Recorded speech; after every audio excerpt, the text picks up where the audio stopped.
Hello,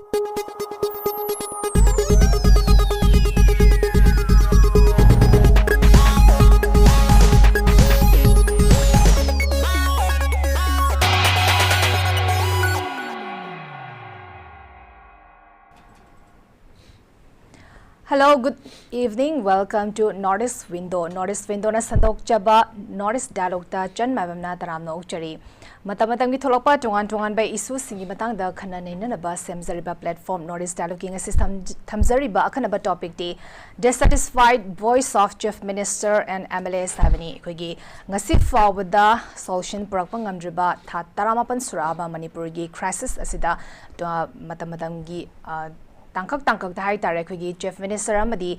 tongan balai bar ruling gi amadi opposition gi MLA singna khogi ba tongan mot sing phongdok na ba khoi prajamiam sudam thengnare adubu lakchani gi pointi hantaki November last week sai sida hai tare khogi prajamiam na jiri gi incident duga thokriba jiri gi incident sida pena rakta badagi khogi prajamiam singsina makoi gi kendra singi MLA singi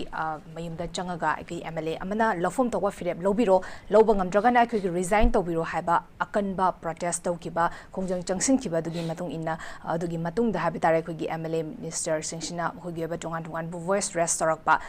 masai sala ibase makoina tawriba voice rest ado prajam miyamna satisfied orabra haiba question duni hojik la ibase Chief Minister amadi tongan MLA singsna phongdok iba khogi pantriba statement sing khara panjarba dai khogi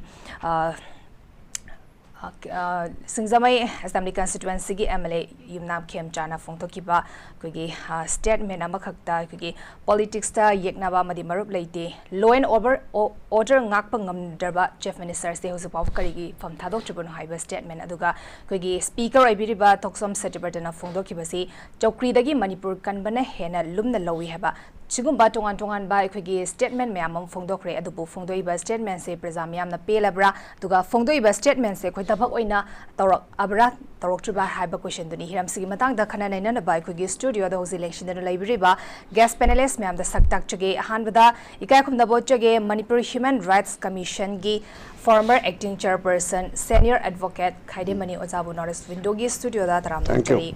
Mathang dai kai khumna bo chage Zeliangrong United Committee Manipur gi auzu president oibiriba oza MEIBON PHAOMEI oza busu ikai khumna bo chari ahum suba panelist political activist Dr. HAOBIJAM GETAJEN oza busu Northeast Window gi studio da taram nok chari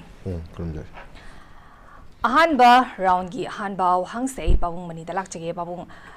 Chief Minister yauna khigi tongan be MLA singsina khigi voice rest kamam torkre ahanba gi oina ai Chief Minister na ngarang khigi langtabal gi kunung da khigi leramba Assam Rifles singse tongan ba mafum da shift tawkhibagi adugi ba thoram duga mari lenana phongdokiba statement am khak lokha saraga da khigi hojik thoi ba lana si khoi line loganu lobigano khoi yel homi amadi lamse country fawa tumba chaba khangdana khodakhigani famunabagi matam natti haba statement am khak phongdoki masai se lai base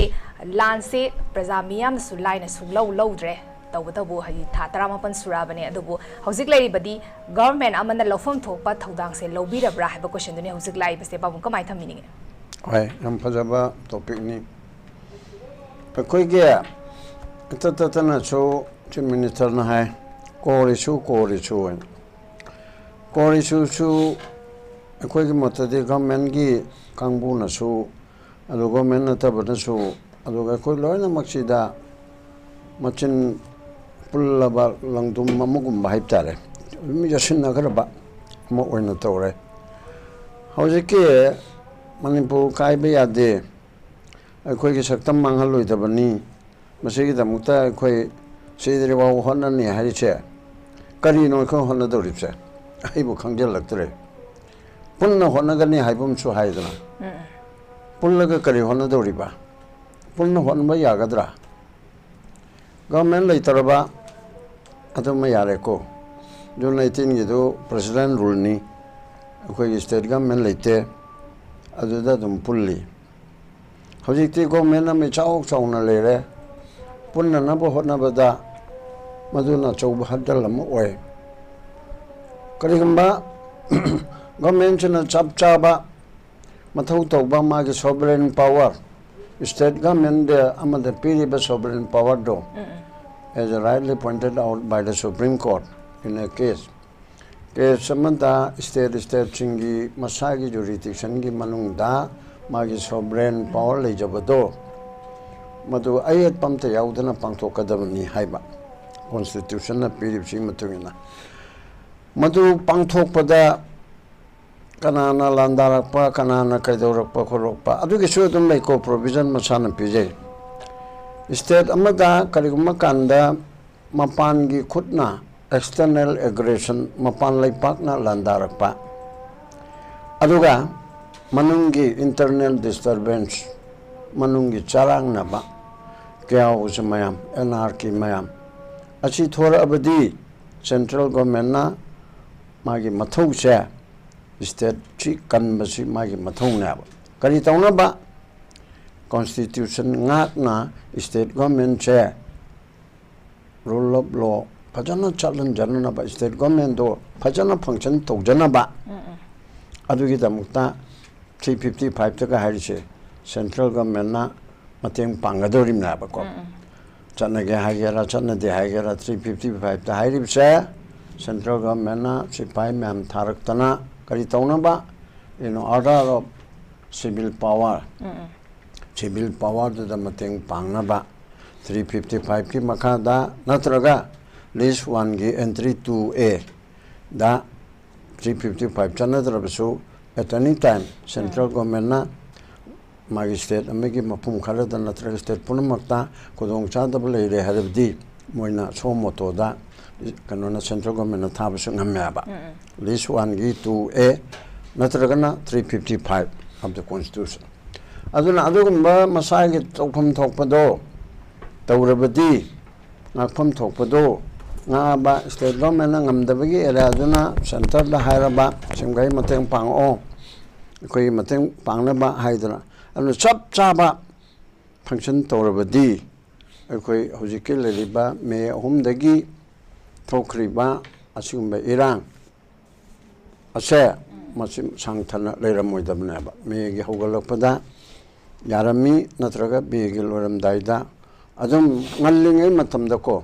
adum control to be abna adu bana mangto loina manghidana ising chawdona natraga mai chakpa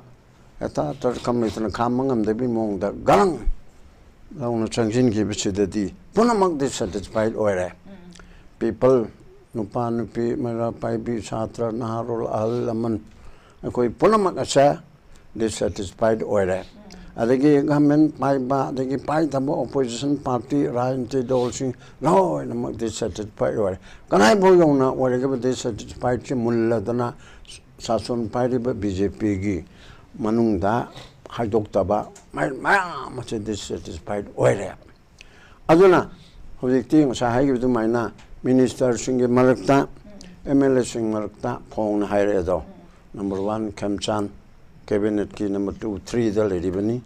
asima haire adudagi joykesan haire adagi ramesor kairauge haire then arang di speaker haigale adurdi moi mari duna hairi bise moi mari khatana torga te dipela bra no amata pende individual ekhoge soaris otai chana ba khana ba ngatani da aduna loina makamta pendre ba asi pendri bise Chief Minister na marolama mai sarkar si thogai ganu ai sum tauge adu mayam tongchel u adu ga ai sum chatke haiba adai mayam dun ti hoine nang na dum tawrup su yai ne akoi mayam na soi koi chu yai dana nang bu bhajan na tawrup di yes akoi lai congress su hai dana asida ha rain ti dol mayam pullo kholoin mayam lawri su ai di pharak tabran khal mi di congress ti reti le dra अरे पुंजी आज चंग कनोनी इंथोरा गदी अदुदai कोई दिल्ली चचरे न मोय तोरे दना अदि सिपे अदि कना कना कोई ग्रहक लेबा कोई like minded opposition group ma'am के मोय टारगेट तौजरबा मसे चीफ मिनिस्टर ना तसिन खमजिंग दब नत्रो ममंगदा कोइना खतरना हा ओरेंगदा Manipur की स्टेट हुत तानबदा कांग्रेस ना रूलिंग पार्टी ने मोय आंदोलन तौबा हैनबा नते अदु सीपीआई की थोक्सम बिरगो दिलाइसरम मचो सोशलिस्ट की मोय चना लुचिंग रका मया मसे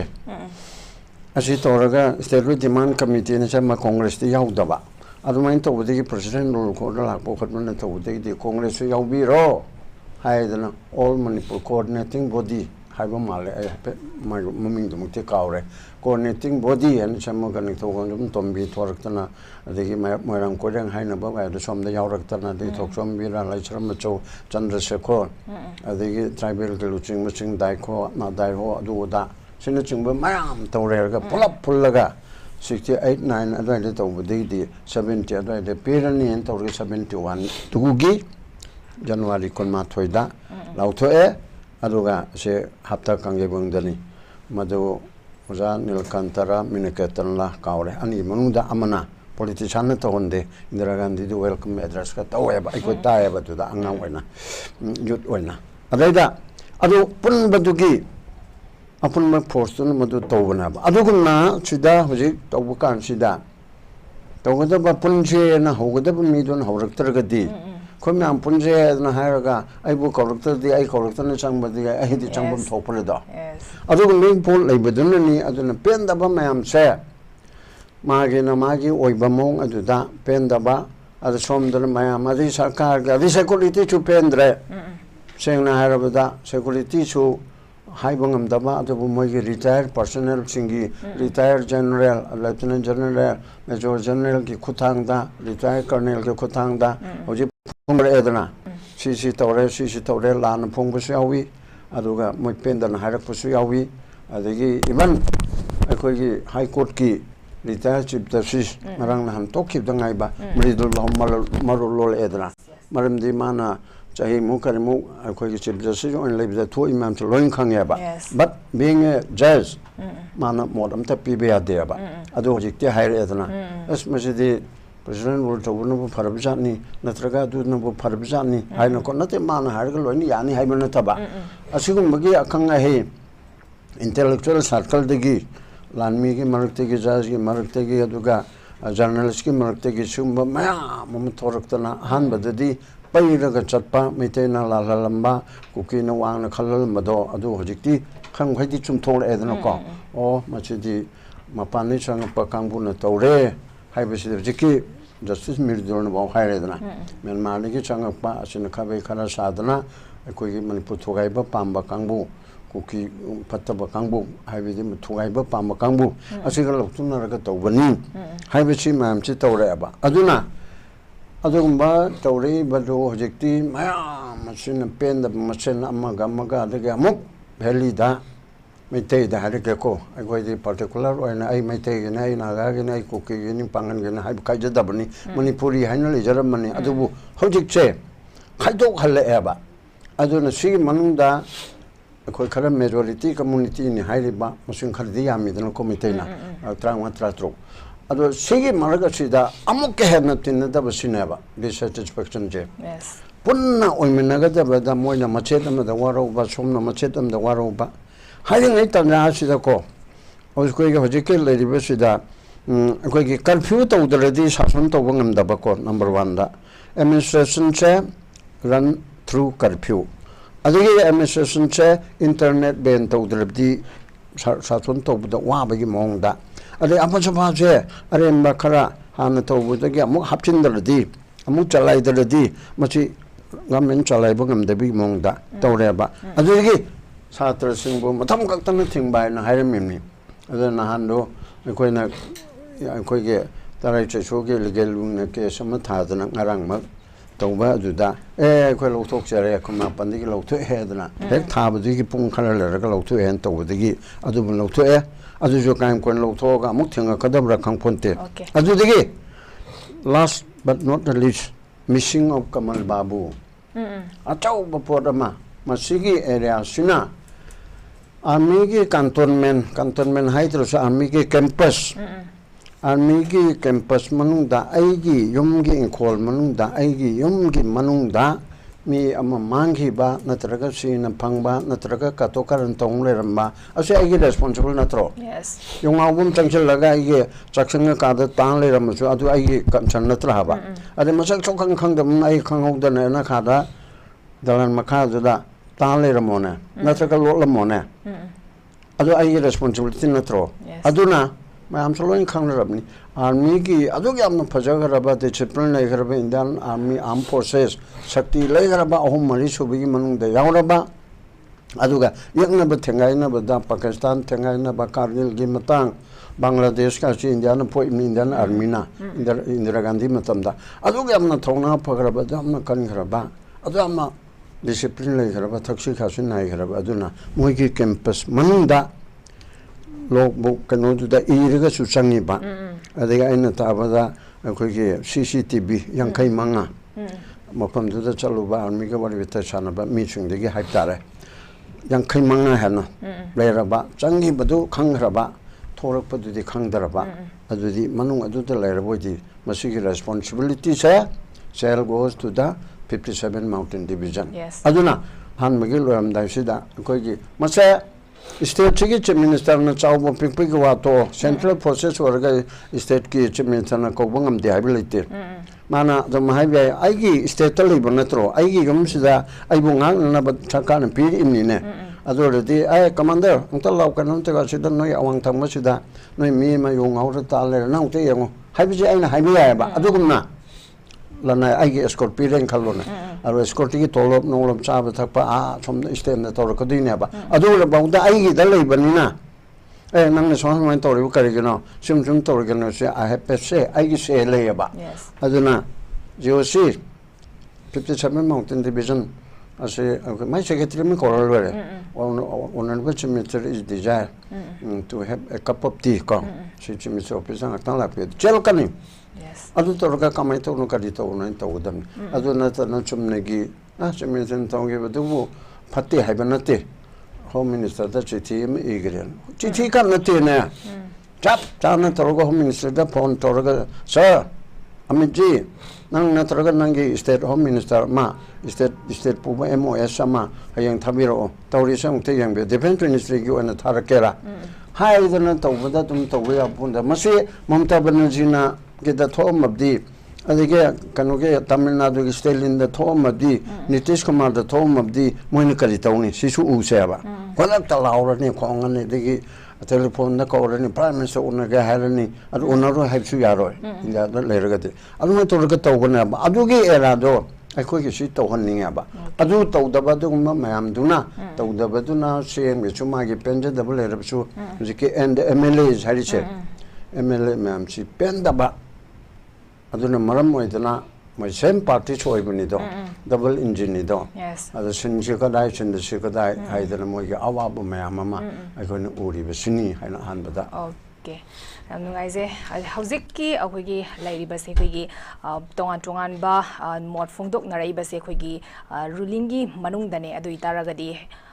ruling gi manung dalari ba khoi gi MLA amadi chief minister sing khoi gi chief minister na lead oraga larabani na khoi gi ja hauga ba misna lead tawga ba misna tarok ta taraga di kamana su khoi gi makha thaba sing sina tawgani aduna tongan ba voice restore ba sida khoi gi luching ba mo ori ba sina khoi gi matik cha de habagi poto su myamam tarok pa su yari ado mathang se oza GETAJEN da lakche gi oza khoi gi singzamai assembly constituency gi MLA minister su ari ba khoi gi nam kem chana phone to kipa statement ama khangta khoi gi law and order nga pangam jaba chief minister se kari gi chokri ko laga laino ma masana kaya ra khanna pham thado no hai khre du bu thadok te politics study yekna ba madi marup se laite ha ba pham phong doi adu itaraga di lairi ba pose mahak na piriba statement su jo khoi gi ruling gi manung dane adu itaraga di shwaista kamani be masa maksu lengak pai bas de yauri bane duga smana voice rest sama torok pase waza kamai thamini an mada koi notice window yang biri ba man puja koi ngak kun usari wana ngasigi ingin biri ba koi panelist ani tamo KHAIDEM ani amadi koi oja MAIBON amadi hoso biri ba koi isun chan amadi hosta ngak kun usari chan no si thoi nangan ngai oido pot amani da koi minister oibiri ba koi Khemchan koi honorable Khemchan hai tare ko ko Khemchan si ma da na koi speaker oi ba ma chui koi dum pau tare da ko ale hinok ta ngasi koi ngasi ni humni ki mamang si da different minister the different MLA'S yam na people comment jo koi tare ba ko adida yam ngakpa koi ki honorable minister oibiri ba koi uncle Khemchan na ngasi CM da onjal kan da ngasi chokri ko laga lei ba sing matang da koi ki tang adi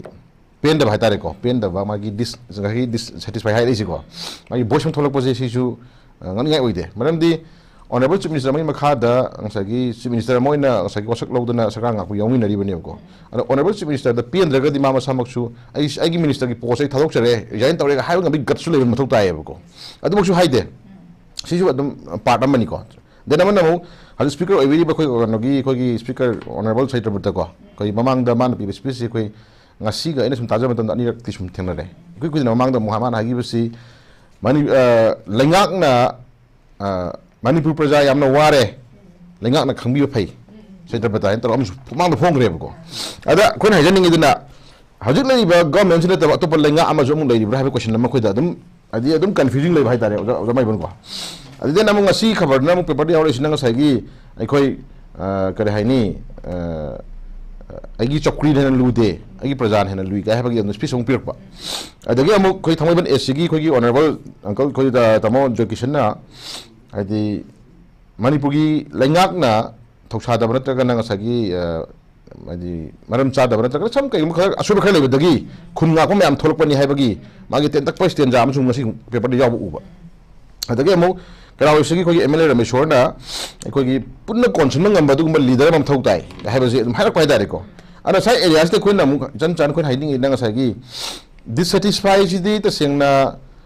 leiba government na tagana opposition ruling of the opposition markta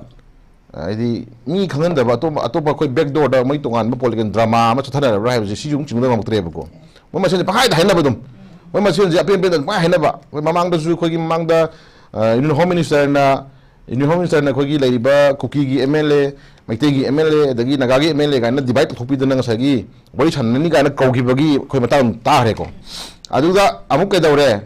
adugi amuk halakpaga kuki gi MLA singina kai dawge bu akhoi di MEITEI gi MLA singa phamina gi leite akhoi mai gori chana gi leite ga na yam paper da yam bone na yam guts na haidro khiba aduga amuk next day da kai dawre akhoi gi MLA Trump na mu same sining bagi intention na dam shoira thadin mai dare ko ana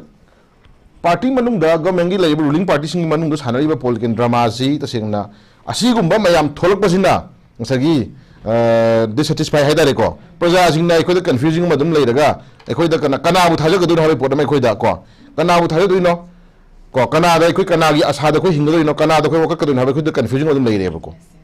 aduna sai area ko haijining da mapi phatre hairaga di mapi du gi makha da kolak leiba minister ta kana MLA sing ju resign ta bung mi guts leiba taina dena mana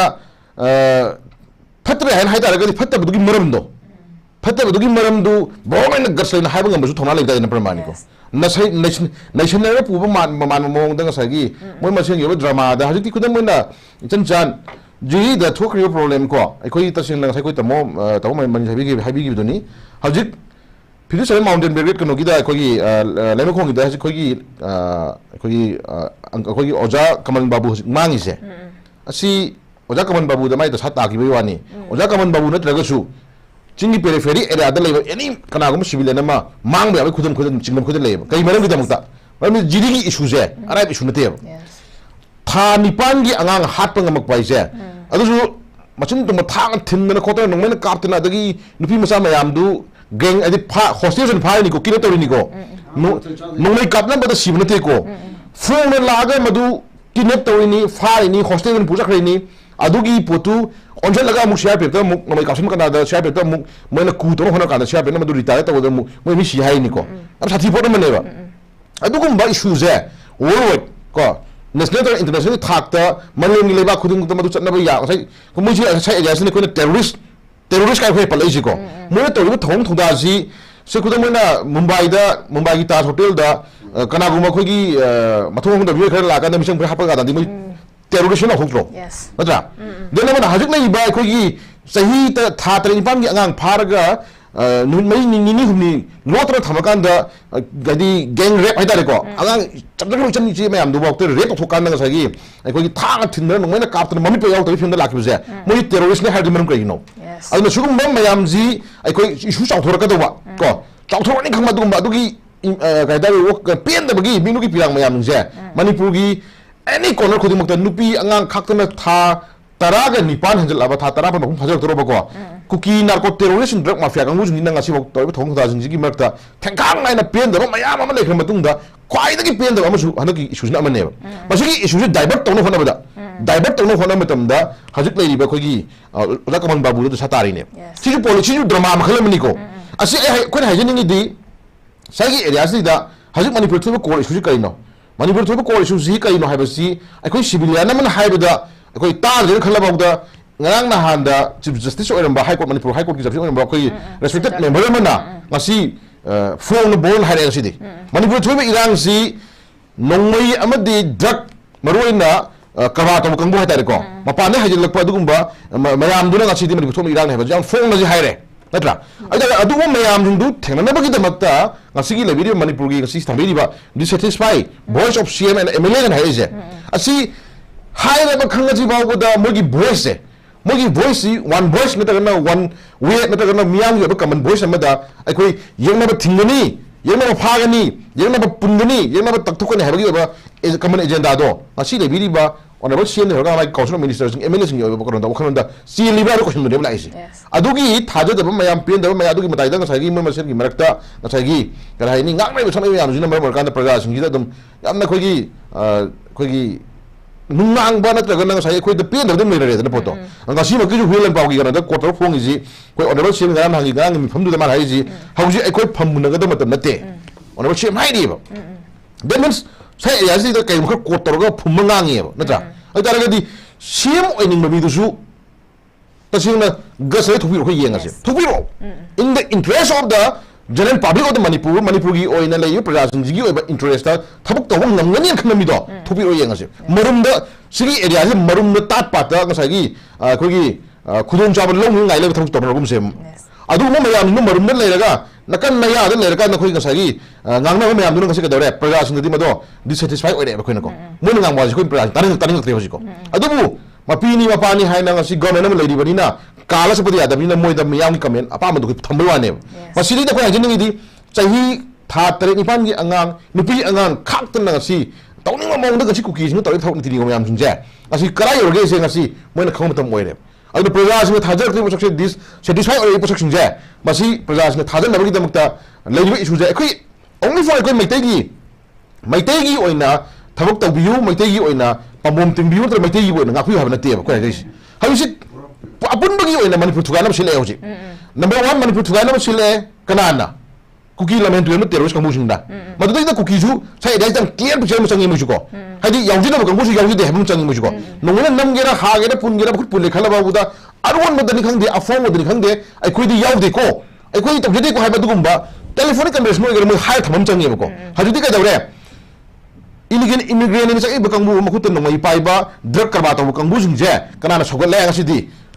hana lemin repani haina citizen phangaba adu ma vote lepo right phangaba MLA tara jina ka dore form namadi lona sil chogale oi tari kana ro thai thai ji tamo ko adu di a form mo da sogal la MLA ngasi ga na khogi angang ahum nupi ahum sibadu kuki gi hajik lei ba MLA ma kari ba khoi kari ba minga ba pawle hakki be duna sakol si lemon kumani phona ga lei ni ko adu su national news amada oi tari di lemon kumani hai bang mi ba du MLA do hajik ka dore elected MLA ni alusi elected MLA ni ai me yamba adu aina haijaning di chan sai area si da leibe issue si da hajik miyam na pa me pusak se CM bu minister bu MLA bu ekoina in person ona kana kana go individual na koi ko ro lite to ko bu laibe issue si da koi drug karwa to ba khulai ma chana pai ba popi fonga thari ko mu na hori ba naha na hori ba society any kind of koi na indigenous people sing nagagi sinau sing ogera any kind of community koi khunda mi nauri ba kamu sing je sidile ye khai thinga ba tarka na koi je pungtu chu kai na hona re ba koi yamin na je ba ko adu ma thu kai na hona re mi sing je ai koi hai thena mi na mam changi oza mai bo ai ta ga bi ba council minister sing MLA sing ta sing na moi na pham pa ngam zaro roi tu ge ha na tu khra na amani dina moi le tri koi wa jo hai re kai no oza mai bo haju ti moi ma pi ni pa re le ba ni na haju le issue si matang da praja singi khosang na ba praja singi pen da ba ngasi mak oja kamang babu mangi jibu si inari si thanari hari yabrane jan hayo chile kana go makoi tongan ba central security agency ma da koi case sinari ha ga yagrane hayo shu ningthongi maning chinda koi da koi PhD da koi water supply gi da department ma da thabak tawle jama pa ma mari hat khibagi haji ena ena pha ba da ju haidore haji ko ke no ma kana yaw de haidore ga ma ba ko ena ju case investigation da watam da hana already far ga le mi ema many ki jo chena ba ju khange court submit तौरे अदु तारदी submit तौन पल्लिबा गसाई शूद लेबा लालोब group अनि की ममिंग अमगा शूद लेतबा अमगा अहम पाले हजि अदु इमे होम मिनिस्टर के दबिदुरी यस ताकि मणिपुर की लेबिरी ऑनरेबल सीएम ने होरगा लेबिरी मखा ताबा लेबिरी मिनिस्टर एमएलए मैम जे जोइन ने पुल कांदा एनआईएन ने पिकल लेबिरी रिपोर्ट दे कोई स्ट्राइकिंग तौर कांदा ओय लोगी माई प्रोसीडिंग दे लेबी याय अदु रगसु लाबदी हाइबदी याय तमो तमने हाइबदी याय गनो मोजो एनआईए की इन्वेस्टिगेशन में फंगा अबा दुगुंबा गसाई लालोबा शूद लेब ग्रुप अनि जे असिगा देन अमरा हजि शूद ते लेतबा सिगा अनि जी लेबी स्ट्रक्चर जे हजि केदो बिबुता होम मिनिस्टर केदो दुरी सुगो मयाम जी तहनु मयाम जी चन चान तरुक खोर मैम पेंदब लई प्रजा डिससेटिस्फाइड को डिससेटिस्फाइड जी अखोई मियाम थाजब को सेटिस्फाइड होइबा हम लानब होने है मैं खुद लई हजिक कदौरे लास्ट ऑप्शन नी अखोई मैम पुन्ना अमत होइना पुरमी नबतरो बाय फिल तेम फोमजे अयाम राउंड थमजग ओके हम नुगाइसे हुजिकी खुगे लाइरिबा सिचुएशन सिददी अपुन बनतना तोंगा अतोपा वे अमत लेरो इदुना प्रजा मियाम सु हारिबसे पुनसन बियो हाबनी अदुबो पुनसन गदौरिबसे कनानो हाबे क्वेश्चन दु जुलाई तुंगान तुंगान बा वॉइस रेस्ट तौनराबनीना सरकार द बोबो पुलक तारागदी प्रजा मियामना होप थमदुसे थाजब थमदुसे कनादनो हाबे क्वेश्चन दु जुलाई से ओजा मैबोन दलाक चिके ओजा होजो ओजा गिताजेन सु लोइन पक अदुम अयाम पनबिख्रे खोगी तुंगान तुंगान एमएलए मिनिस्टर्स ना फोंगदोकपा मोगी पुखलक वाफम सिंह हाई तारे मसिदा ममांगदसु अखोगी था खरगी ममांगदा इंसिडेंट अमदा अखोई चीफ मिनिस्टर नसु अखोगी आइगी प्रजा सोगा इन तुमिना लैथोकदब नत्ति हाबगी स्टेटमेंट पावा फोंदोखिबा लेरे दुबु प्रजा ना हुजि हारिसिजी प्रजा महाकी प्रजा से कयामु यामना सोकदब वालिगी हौजि पावदा सोकपसे मसिंग से वालिब्रा हौजि पावदा केमता स्टेप अमता लखत पिजि हाबा क्वेश्चन दिने बिसले अदुरे कयाम वालिबगे हाबा क्वेश्चन दिने चुलाई बिस अदुगा हौजिकी लेरिबा सिचुएशन सिदा किगे तोंगा तोंगा समाना रूलिंग अमदी रूलिंग दा लेरिबा खोगी एमएलए मिनिस्टर सिंगसिना सेपरेट ओइना हाय तारे खोगी पुनसनदबगी मओंगदा वॉइस रेस्ट तोरपसे यामना टाइमिंग चाबरा मतंग जाइना खनबिब्रा ओजागी वेबा मोत कमाय थमिनिगे बसे कोइना जिकी पैनलिस्ट अनिसु अजनदि सुकाइन दि हाइखरे अदुबु मसिदा कोइना जिकी टाइमिंग सिदा होजि जि थोरिबा इशू मणिपुर गिदा था ट्राम मपन संगसिलकरबा द असिन बलाक इबा सिकैगिनो मतम सि सांगदरगदि सुम पेंदबसि सुम ngang helakani aduna masi thoaliba hoji hariba honorable chief minister na ngakpada miyam na pendaba adu MLA ku within moigi government mak to pendaba harisi kanana hailibano habdo miyam khangmina bam sangeba moibidi public miyam sina pendabida honorable chief minister khangde kendra da masa na kahan jariba praja miyam sina muga kahaliba mi adu pender na ngangna riba miyam adu honorable chief minister bu pendabagi government pumina ba miyam MLA miyana pender na ngangiba miyam masi punma asi adu kanana ngangna libano kaigi dokte masi ngangapno adu honorable chief minister amana ngangpa wahi miyam tawthok miyam haribo government puminariba aduga moigi saka puminariba minister MLA singna phau pelakte bisi kaigino kado madu punma asi kanana putho kanana tholibino haibado hairiba asi koina yengmu yaba madi lei koina hojiki honorable chief minister na hamada honorable chief minister na rusingba sarkar marte yauriba MLA miyam se hoji moine pende habidi hoyi haire adubo hanadigi di wa sungangde masi issue da MLA miyam wangangde ba adu opinion su pi deba mi sibedu su nuaiti habisu haide aduga masi toibo miyam je MLA tan toibo su lali su haide aduga hoji toibo kokine toibo singsu masi mi hal ariba do separate administration demand toibo asi su sunde habisu moi amau ngangde government pariba MLA minister singje aduga hojina honorable chief minister da hojina mukhui masinda masidi ekhoi lali chummi pendaba MLA miyamna hoji hairi basi kaigi damakta ekhoi na khangdaba mana ekhoi na hoji MLA mari haitare ko hoji mari sina haireba kaigi damakta masi honorable chief minister bu pendra ngangi basi kaigi no adidi pendra ngangi ba miyam masigi thamoi da phauriba MLA singse mari open to is mari ne hoji se aur mui mari gi se hoji honorable chief minister bu pendena lauriba masi hoji lauriba mari se anti manipur oirabra or supporting cookie oirabra moi thamoida adu miyam khangba majang masi hekta honorable chief minister bu na ta government bu sei ba makai sina anti manipuri na low driver ko ya miyam adu masi leiba ko manipur da leiba panelist miyam suni manipur gi damakta koina ngangi ba sakli ba punamak asi pemba pemda ba aran ba achumba ngangi miyam si manipur gi achumba nganga na harau ba aduga mong aran ba haraga na anti manipur haiba asigum bagi mong makoi manipur da huji uri ba ko ayu di hoji kan ma haje ge ba kai gi damakta hoji ke hoji ki juncture sida MLA na concern duga mogi minister mak amana kai gi damakta masi honorable sim sabu resign to hariba aduga kai gumba MLA amana jike koi gi PDA gi chairman amana machi hojik matam masida manipur da leriba khunda minariba tribe tungan community tungan babu amatta yingba miing ngamba aduga punbagi lusingba punbagi oiba lusingba ma daka oi kai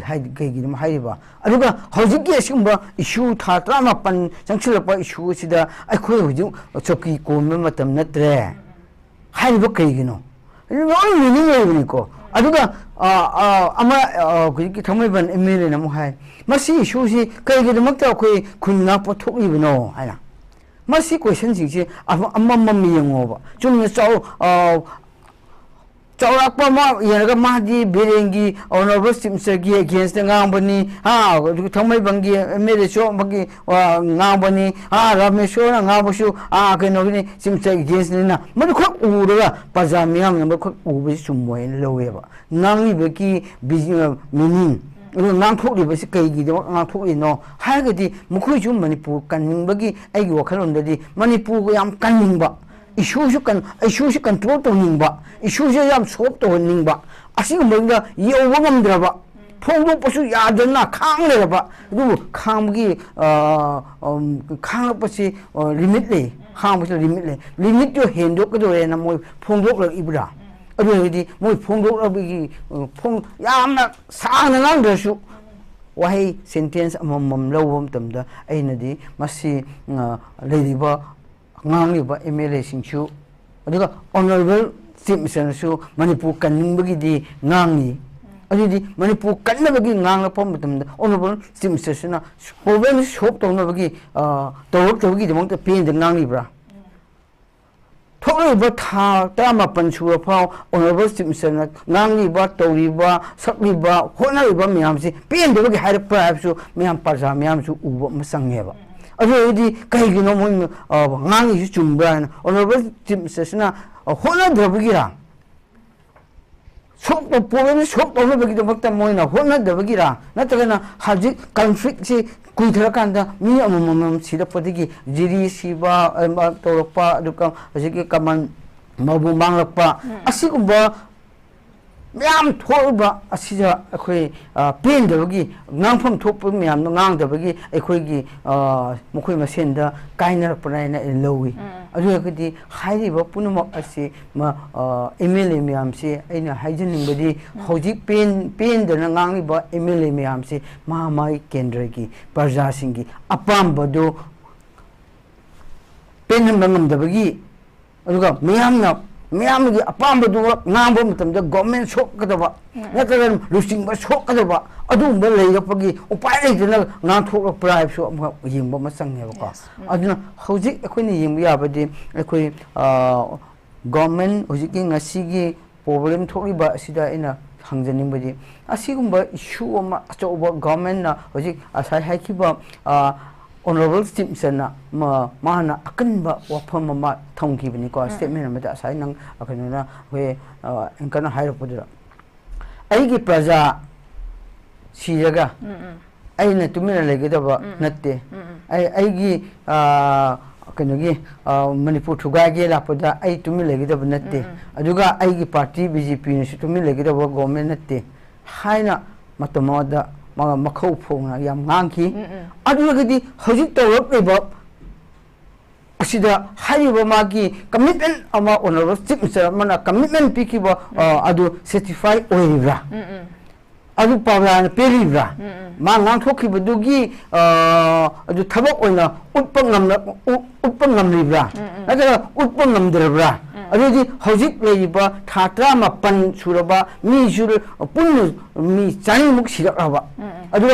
phong da jiri gi sai hai gi bu thatran thani pan khak ngang pho yawaga hakki budu adu gi mukhui sing du di ekhoi gi ijati adu ga ekhoi jati gi oidrebra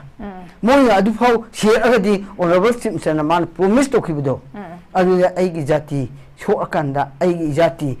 share akanda tumi legi dabne te di hojik redi madu jiri gi issue da honorable simpson kam thodang lokre ado kaman babu gi uji mangki bida man kam thodang lokre ai haisi honorable simpson lit to bugi ma bu haije bani ko ai kanamati gi against natte kanamati gi yikne basu natte hayo 미양기 슈에비나 마데 속도 야나베기 먹다 호라리버 보는 먹다 바자시나 뺀드버 콜라오 락버데기 아두기 아두디 호직도 리버 오너블 심스나 리토리버 거멘시나 감바 토당 로그레게 지리기 또미 아가 홈 니피오 아또 홈 아두가 가만바부 호직 아시다 마기 짭짭아 거멘게 스텐 시리 해나 로버 감럭도바 asi orgadi hoji hariba mkhoi mesen kaina de oise chumbran lowi aduga khoi go novel speaker na haiki magi kanu da secretary da assembly ki secretary da mana function number da haiki kaman haiki iram damgi jati gi aduga aigi public sing aigi apamba public sing apamba do aina as elected ama ora lairaga phongdok pangamdaba haibse ai yam pende hen haikiwa adodi kaino ma ilei ko magi apamba pazagi apamba jawan phongdok kaisu phongdok pangamdaba ase ai pende na haikiwa no speaker na adodi kanana hai hande na wa thingba yaw kha ge sini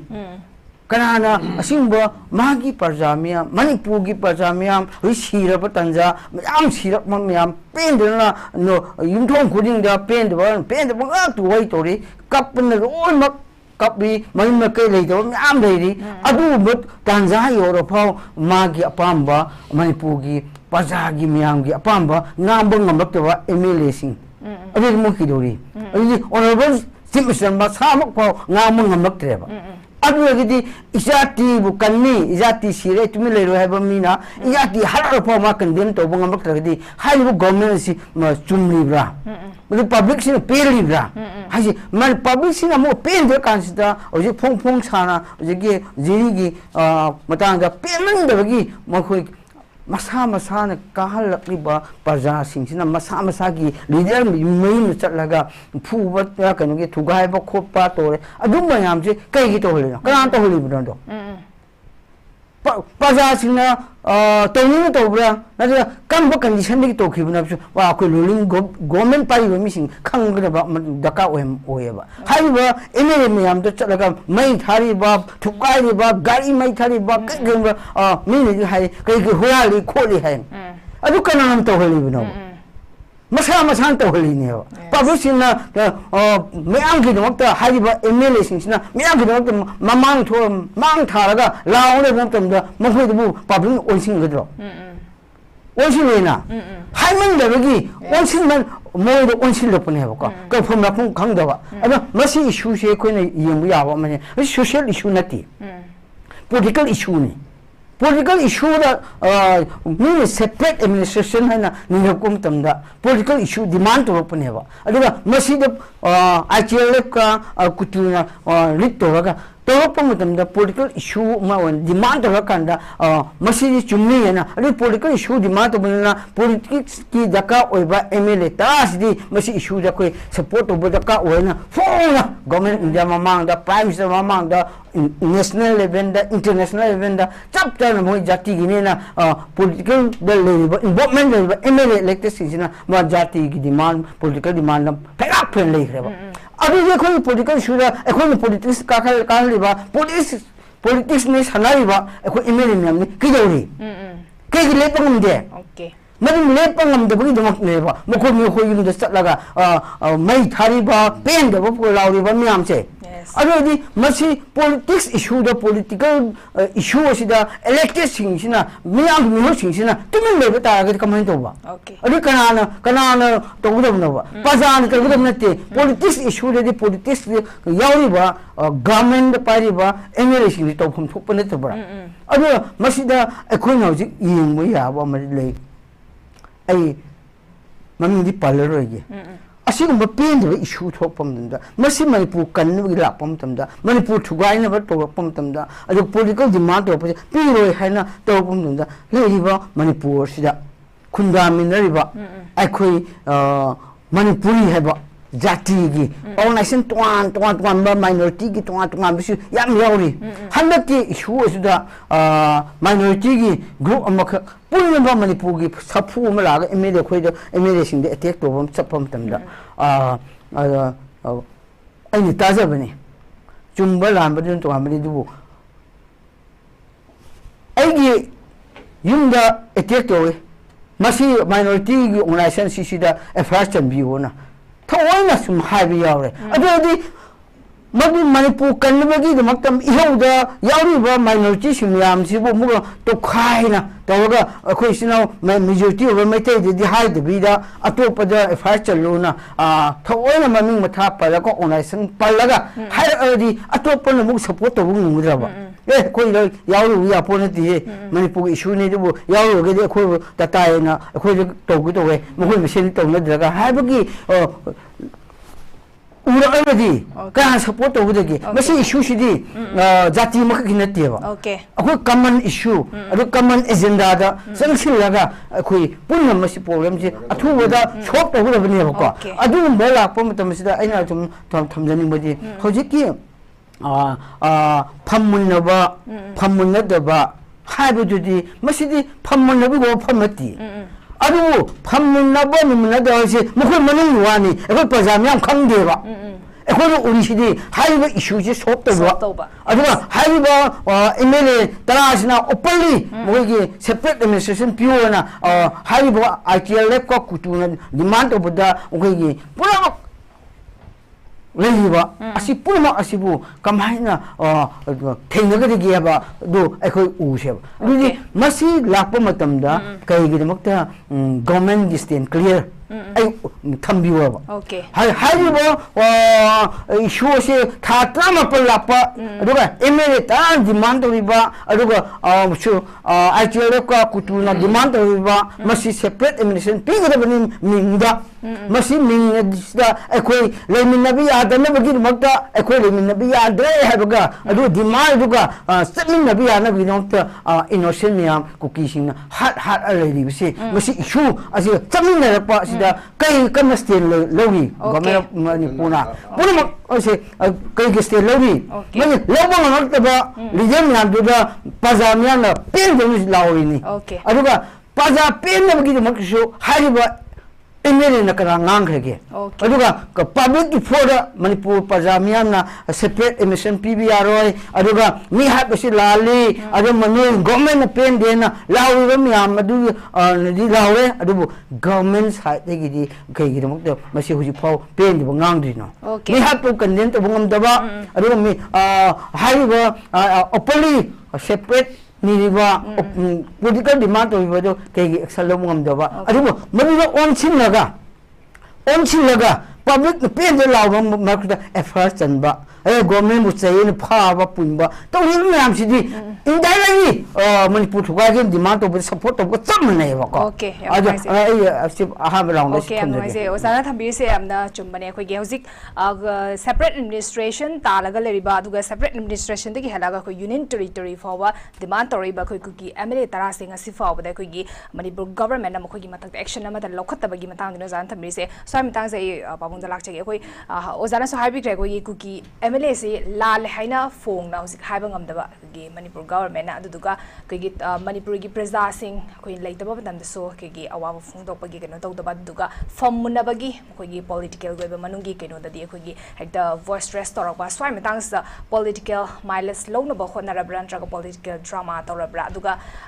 Narang say Kogi, no, Kogi, Privilege Ethics Committee, Chairman say no, Nakogi, moirang assembly constituency gi MLA thongam santi da nauna hap ki bagi khoi paw khoi na ngasi gi newspaper sing da form su thengna sei du mamang da Taramba duna ai gi assembly gi adugi ku gi MLA sing gi mathak da action amata lokhalam de dubu hataki nauna appoint tori basina su omu kari lokhalakada lokhaloi ha di kari outcome lakwa ya pamu thambi hoya duna mage wani mana ujike anu ba privilege and ethics committee gi chairman na ro lokhot pam thok pa se yamna sakti si am leibani speaker si yamna sakti leibani house si mage custodian ni aduna magi makada adu ma committee amana mi tare na sabo rongani adu chairman na tawraga rahana kasamthongi nisikantana tawraga tawba adu sei hanjin gara sei amamungi khanmani aduga amu irengbam nalini khalyan tai nan phongi beda adama su ma puningde natraga pubangam de haibra adu tawra topadigi anuba santi si lakpo irini ada hojike leibsida akhoi gi thoibsida luribsi leadership che machi laitabadi gi thokpani ni mayamna de MLA'S noi mam plop tor leader duna tawdar de kamai tawdeino sine ba yam luye ba Narendra Modi na lengra di BJP adum sire Narendra Modi na lengra hinge hojike democracy hojike BJP gi style sidi leadership sida one man leadership sida pithokpa autocrat tawgi style man taweba aduna Manipur governor prime minister na karigamba matar lengdraba mayam duna lengo bi yaroeba lori pe natraga di alternative tokpataba adu tokpagi thaunal chu mu leitaba adu de nang leadership ai thajadre aduna mayam ma MLA tara chimun da BJP gi tare ni minister ani yauri ni chita hoiri bro che moi manungi ne na hai yabra si lo de yari brami Mantri mana aigi cabinet aigi legislature party BJP si Manipur ka hel loi haibani drama choko adudi Manipur ka hen ba yade Manipur ge integrity nga kani India ge integrity nga kani unity nga kani haibasida party na lobby stand natabada legislature member tare minister ani yauna masi government ge mayokta thabuk tawbse si yabrane yan hanbada khona adu da si yapam thoktrabani karigena government paibada mantri trani thoi lebada mantri anina anti government oire mantri oino oida madu chami manunda 33% ni 16% of the government chin chama oibada 16% che anti government oyaba minister oibada ko adudagi assembly da mi humpu lebada moi tara sina amu government ke mayokta leireba state ke mayokta moisi chu muka 16% taeba cham manung taratru miyam gi representative ta cham gi manung da tarataruk na anti government anti Manipur aruga sason paiba mantri tain thoi gi manung da mantri 16% na anti government what is this chi yari brain se ipong na asigi yadaba digi law the constitution da piriba ache kare haire cabinet minister singsa moki responsibility collective responsibility na ba collective responsibility haibedi akoi leiriba train thoisida akoi mari da hairasi kanamuna kanagumna phattaba am torakpada adu akoi pulap chen thagadam ne ba aduna phattaba tawre haibigi pau phangpada mi halure mantri nam natra prasad charure natraga nupi rep torure haibo radi mabu khudak taluk thokpa natraga madra kai khangma mi oraga na in mayam na chengnara banina ai to e haiba natraga chemistana lok thokpa governor de iraga adu report adu tawdam ne ba adu chu tawdaba aduna makok na tawdaba sina khwaina hoje mayam che pun ba ni minister jai tun yaro ye chemistana pun ne na haibo ni mitoloin polle Chimisan meeting koro all political party lapiro ojaibo bi Megachandra CPI ge nara ha du JDU ge adu please hayam nungdawan pong marida aigi quarter da natraga chimisan resident town kanan lakta ba yauni adege kokome amuko phok sa adu da angta lapiyo lakade mayam hen chang de ge ngai le mi khwai digi tanba na luripse aduga pullo chimna chinna hairaga pullo eba pulen ga doripse Manipuri political party pulen ga doripse chief minister mana tawraga pungani Congress na hairubada yadredana ada man hairu yadredana Congress na CPN tawra moin gaigi pulledana aji punchen nabadi jimintan harik tardi yaroeba adu di chijo ekon khangadam ne ba asnoi magai punde amaga launa diane aina Congress ke amagi opposition ni machang te moi they are ready kaudo korokpada changage haidana ko se koge angang sing pi ngang nusi nongi da yengde yenga bade ekta khumage ga haibedo adu ngai leirabna ba ase to belekta adu ka pullu adu ga namnoi launa dana lein lauri ti pullak na bai dana lauri ni na laubag Congress laumandi na khodi chai ni na opposition na tabadong na tore BJP ge B oire Manipur ge opposition punamak intellectual punamak newspaper leibu punamak se oira bra haina hairim na ba kanna laufam thokpadu laudire ba adu laubusu yahande dictatorship ki wakalon ama leiba male ba aduna khatang kanna laubada phaga degi punga degi mi thajalaga adu tawdagi ada tawdagi asina micham prajati lairatna MLA minister sing manung da amani khatang yaurak paiwani sa nang pendre aina haibse kemchan haire dana ko anirak to o haidana haigara yade haire dana adigi ramesori la adigi thamui bangi la adi speaker bo me la pham bhawba as ai si haidana magi manangam jadabdo adi sason paibidana te house ki custodian oibani adu sumba meam thorak pasdala ibsidi san mahba leader le ni sanbu oidana san mayam thado lampam de ko san leader se kari maron phongna mona khangde mana gang chapta mayam chu gora chalu tana baina ma adai marta ka thatta nam tawre ne yalo kal thoga na mayam marta cheng hui bhauba malang khomda kala da nungdang atheng bada tawu hui ani khak taw no do ama khak taw ma do ohum mari ma ta yang kai bu tarang ka hui mayam le ba hautung gi sul leader le ba ai ai ja phage no te ko MEIBON ka cheng gi sul le ne tin thok ama purna ba hona pada se kakcheng amana se thenglo re mana mathang pau per ga mayam sala aga chau gra be tin thok to kakcheng mayam thangip se leadership lai bigin natra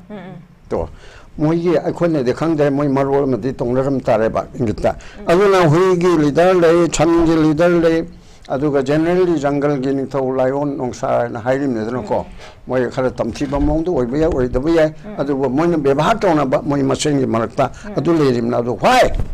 mi marakta politician marakta MLA marakta ruling party marakta MLA mayam dugi to korone ruling person same party hoji to ri su sibu BJP manung ngaktan natro Congress man pu thugai sa hairu bagira moi manga ka kai adu dege kana na to bugino natte ba MP na haibra ruling party mun MP ba haite BJP manung degi ne ba to adu ba control to bangam draga di mayam na sauripsi saumunde ne aduna kon miraun sidi matam yamna loro roy sai chu na to hore aduna sigum balle adigu jiga haripsi ni na assembly chu mai lopham thokpado ain gi kari ge khona le jab knowledge do nan khabar da su yauna gare ai ga ojoi ga kauraga lo gi matang da hangare magi shakti do khoi na khangjabada lo da le ribedo business ki magi leiba rule da leiba do nangi sibo ngami sibo ngamde si tawba ya de haidana ko yadum advice tawi even hoje machu darkar leirabadi karma kanda lo ge wani ko magi politics chi era du de khona changbi da kalite adu tawraga tawgodormi aduna haiba ten cookie MLA si cookie oina nate ko jat oina nate MLA Manipur thogai ba pamba Wai cookie da belong to budno cookie MLA habi wani akoi di mi du ne ba dan ni pe da mai tara se cookie ne na mai tan thok pe ra bra no adu nate mara le di MEITEI wo sanu naga wo sanu adu ga MLA da am tisim tang har lo MLA da MEITEI MLA cookie MLA naga MLA pangal MLA chu leibro chi lo da ya bra ba karak patu da community ke mana chosanpur esidegi ne mana tamai degi ni mana singha tagi ni aduga sina kanu degi singjamai degi ni haibiduna amane ba esidu da MLA hek oi badegi di Manipur ge MLA haibane ba chumi magi praja singdu ki di represent tor kadam ni represent topam du di kendra humpu gi sida humpu thona khaido ga amam lakna bana ba aduga thabuk tu di Manipur apun magi low factory है लो कारखाना लो सेंबा लो के factory से मोई हुमफुना चलायरगा नोइगंबा अदुगंबा group असिना majority हेनमन नोइना शासन pyro अदुगा मदुगी leader दुना chief minister ओइरो सोंगी लेहो बसिना मी तरुक फार बोइदी opposition leader ओइरो फादरगना opposition की अदु ओइरो एंड तोबनेबा अदु लेलो लाइनिंग से कोई पुनमक से कोई के लीडरशिप से अमन हाइबा नते हौजिक रूलिंग की करीगी तौरीबा पोट पुनमक से मोई के लीडर ना डबल इंजन नत्रना आदगी अमित शाह ना हायर कर लोन यागदम नत्रो अदोइदी मधु तौरोयना तौद्रबोइदी अखोई सिदा लाइबा स्टेट की पार्टी से मसिना तौफम थोपदुदी तौहनिंगी हंसमन समझे ओके हम नुगाइसे खोइगी बाबुनो से हम फजना थंबीख्रे खोइगी तौफम थोपा सामसाना लौफम थोपा रेस्पॉन्सिबिलिटी तो लौरक तबदगी खोइ प्रजा मियाम सिंगना सौरकपनी ओजा गीताजन दलाकचगी ओजा खोइगी नवंबर गे लौरक पदा खोइगी 20 कनो हाइतारे 21 22 साइज सो कोइ प्रजा मियाम से सौरक पदगी एमएलए मिनिस्टर सिंगना लौफम थोपा मोहगी रेस्पॉन्सिबिलिटी सिंग लौरक तबदगी प्रजा सिंग से सौरक पदगी हाबे तारे खोइगी माइ केंद्रगी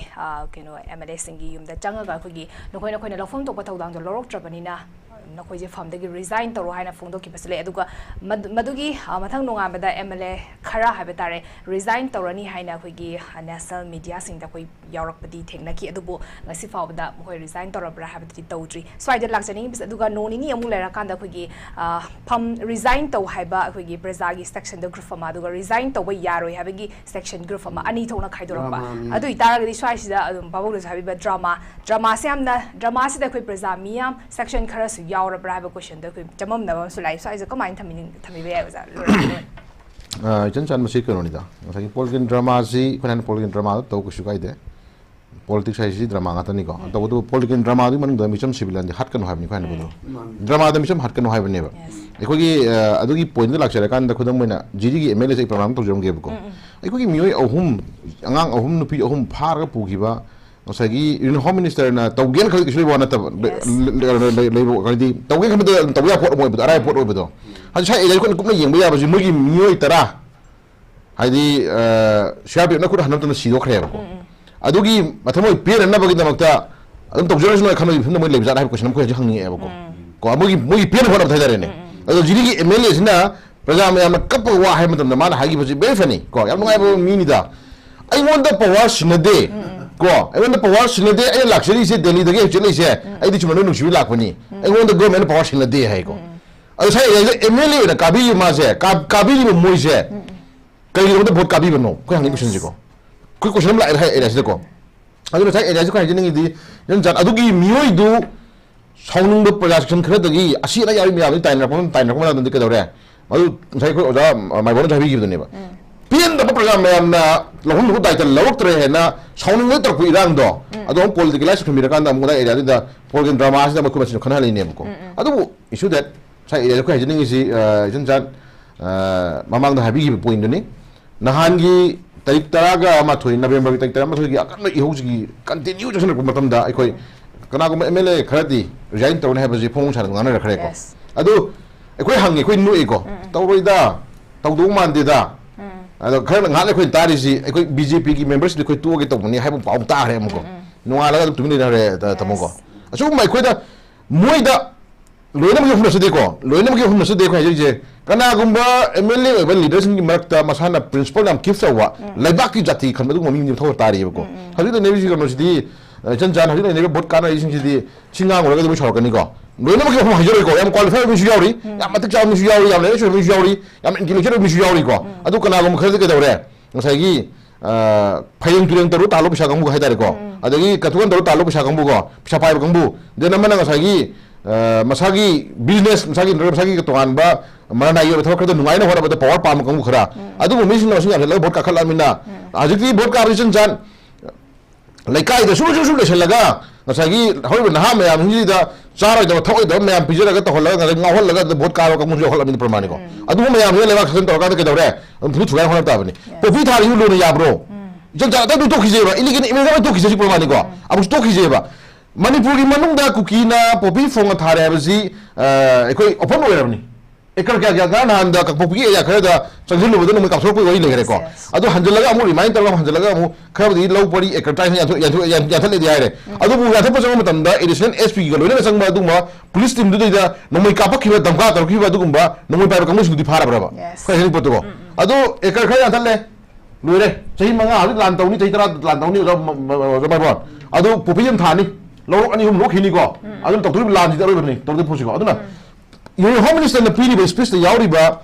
India Manung the drug Baganozer 0.1% Modo in the Ilmai progress of Demaco. Adugum but drug Niana Kamhamta over drug Chung the Shina Ponana Kamhamta over the Mulaido Chusabu Eshigi MLA Mana Lay Pacific Hegel in Perman. Adugum high MLA to Demaco. I don't say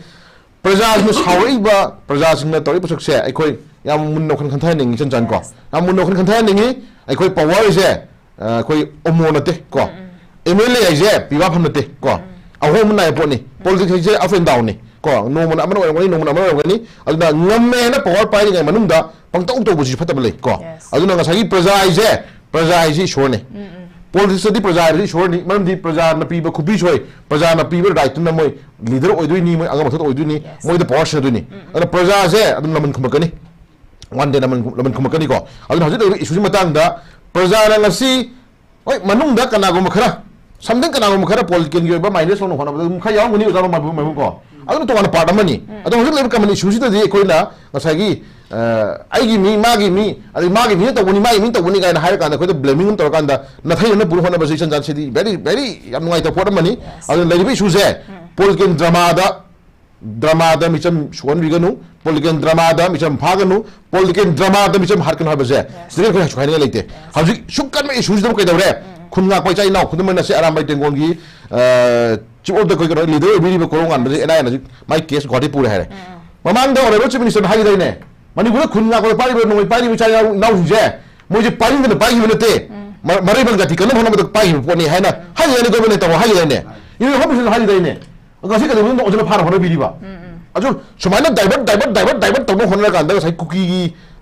tahu ini Iran itu mai orang jaga, kau macam dah drama macam sana kan, dah kau macam je, kau cai orang orang berdua deh. Habis itu isu je, vote kabiri macam nak usung kau ni, kata budi, kian ramam dah milih lising kun mada ni kunsa, kun ni pada kunsa kalau kian ramam dah, absolute milih lising kun vote kam dah tetamu ko, kam dah teh, milih lising mada tu pun kalau mada ni, level ni ba 1/3 so orang dah ni level level ni, ada jadi adugi matang ni dekoi na political drama ni cepat dia roy ko project sendiri ni yang kumsang ko anu leiba anu ke jadi isu segi matang dagi hek na thera kanda yam nakna saitu onda phau su so na pim cha mai ka bhala khrabani hajik oja kaman babu sing mangi bani army ki leiba security high zone security manung da micham ma mang pai je ekoi civilian na moi na ekoi lambi de koi phong cha pade koi security oi ro education ko samsi lenyam cha abane ko anu su ma yam khala kan da chen Laiba projagi kholau projagi anu je sentiment je khanga thok tahon jani projagi sentiment projagi kholau jna ekoi limitation je cross to bolo hi loira bani ko sina once amuk khomphom je amato khom lakhim tam di to sengna ekoi adum aphaus dum di oi roi aduna leiba issues je ekoi yamunna ngasi leiba ngakpiri ba ko leiba ngakpiri ba dagi den sanganogi miyang thok to biri ba ko slightly Prajagi or movement is jam sathi bani mamang da koi tatnan panari ba koi July tin thokre duni ko khau da bai je koi thinga moi adu hin dokna Bangladesh ko aji kai ore ko ai koi chugum ba issues ma am je ta singna pm regadi ai imung mai thani ai imung mi hat kani ai isa hat kani ai nupi ngang phani pundani hayo jam moi ai ima ipa hat kani la taragadi madugi kanna ba khau khona ba je rai ni keno adu kanna khona ko da shop ko na masin shub taragadi madu adu aphosin do moi ro ko aduna end of the day hajani si last option dai koi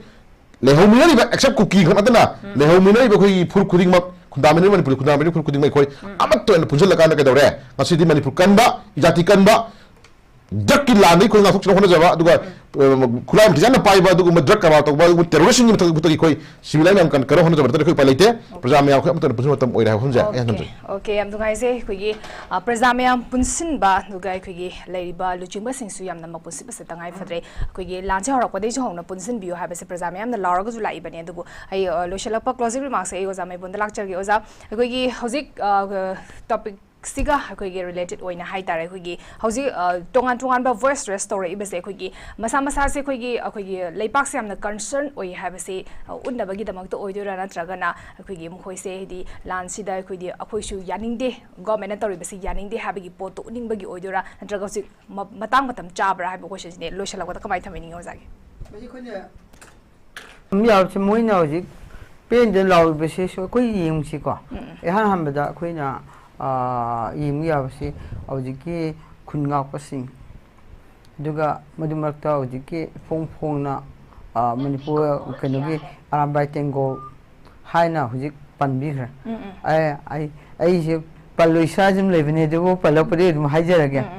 akhoi arambai tengo na kaigi damakta mama lebak pu nungsibagi damakta na majati bo kannami damakta thori base kana thohan mano yes aduga masiki thopa matam sida hariba arambai tengo ngi responsibility ka pho logduino masi moi thoi ji kai gi muk thoi no haiba matam sida hoji asai haiba pemba pendo emerging no hoji phongdong na ise aduga di masi separate emission ni rakpa community amakak na aduga community amakak na ajigi communal line da haitare aduga khigi honorable chief minister home minister so haire hoji Manipur thori issue asidi wasi political issue nete aduga si jati ani khakki conflict ki issue ni na home minister masamak na haiki adugi hoji separate ammunition demand to ba asi aduga union territory for pirabi anataga khogi tuman malena oine na mohigi Mizoram gi MP chief minister aduga atop moigi nomak lauriba aduga ITL kumba kutugumba lauribisi political issue na tabra okay adugi madu issue ado political issue na te moi ni political issue na te just MEITEI ga koki conflict ni na honorable chief minister gi honorable home minister gi na so haiki ba male ba ko adugi masi la ko matam da aina thamda nimbudi kai gi namakta masi aje arambai tengon thori se masi kai gi thori sai thamki budi adugi government lejiba MLA miyam se sai habi pen da lap do ai lakada bu point ge na hairake ba adugi hariba state kanna bagi damakta state force state law and order control to ba state force adu mathakta central force lejiba mayam se mathau to the bagi ne ba ji arambai tengo tho ise adugi government hariba government asina center asina hariba communal oisno community ni marta conflict thok pa sibo control to no bisi government gi mathau na tabra okay pai ba aduga Manipur thugairaga ani thohinge na separate emission ni bisi masi control to bin so ya de hana haige de so koi gi kinu na government gi mathau na tabra ba adu mathau do tawak to bagi pen da ba mi si mina henjilakpa aduga bazam yam de attack to henjilakpa adu asi purma asi ena jum yem ba state force to lady ba IPS khang de DGP khang de manipuri gi forcing haitare le state forcing je masishu mohoi da mathonga do government gi ayaba makap pi bi gadi hai ba sing se thengna ba ngongni khalli madu ayaba pi dogi damakta madu thok ga ba mangjin thaga ba state forcing se tumin le ru gi masidi koi pajamyam sita re Manipur se kai ki butare na mat thona le ba arambai tengong ba madu ga hai ba volunteer village volunteer sing thoga upai nei jeng nak pare ba masi ngali ba asida akoi Manipur praja gi Manipur gi mihut oi ba government ai de chung government chung tek tai na gani mamdi government hai ba makak se lul to ri business te ana mo de tai na da kana tai na du na masi ko mo gi against na te ba mo bo arambai tengo ngomba duka village volunteer singumba na mathwai kana khubak ta habaga chaliba myam si state force ni to phon thok ta bra chini state force ni kai gi damakta state force le di binoba ro majigi state force kak ngamdradi central force mateng pangna bana damadam le di si adu di kamma matam sin na ga binoba lan na fo sin na tre le mi hat mi pull up fo law order control to no khoi forcing sin na tre adi le mi ba central force aduga state forcing si khoi marta amaga government de saiba andaga amaga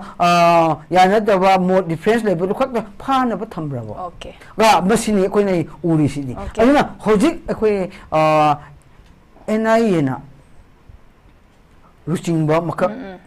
Manipur gi imari ba ken luchingba makak korong ma hai tai ko khigi